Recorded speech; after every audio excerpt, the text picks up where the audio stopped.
ఓం సాయిరాం. బాబా తన భక్తుల గౌరవాన్ని కాపాడటానికి మూగజీవాల రూపంలో ఎలా వస్తారో చెప్పే అద్భుతమైన లీల ఇది. ఈ కథలోకి వెళ్లే ముందు మీరు కూడా బాబా భక్తులైతే కామెంట్ బాక్స్లో ఓం సాయిరాం అని టైప్ చేయండి. అలాగే మన ఛానల్ని సబ్స్క్రైబ్ చేసుకోండి. ఒక పేద భక్తుడు తన కుమార్తె పెళ్లి కోసం చేయించిన నగలు అకస్మాత్తుగా కనిపించకుండా పోయాయి. పెళ్లి సమయంలో నగలు లేకపోతే అవమానమని ఆ తండ్రి బాబా పటం ముందు కన్నీళ్లతో వేడుకున్నాడు.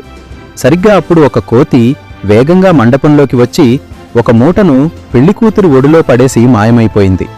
ఆ మూట విప్పి చూస్తే అందులో పోయిన నగలన్నీ భద్రంగా ఉన్నాయి. ఆశ్చర్యకరంగా ఆ కోతి మెడలో బాబా ధరించే కాషాయ వస్త్రం ముక్కకట్టి ఉంది. తన బిడ్డ పెళ్లి ఆగకూడదని బాబానే ఆ రూపంలో వచ్చి తన గౌరవాన్ని కాపాడారని గ్రహించి ఆ భక్తుడు కన్నీళ్లతో నమస్కరించుకున్నాడు. మనం మనస్ఫూర్తిగా పిలిస్తే బాబా ఏ రూపంలోనైనా వచ్చి మన మానాన్ని కాపాడుతారు. ఓం సాయిరాం.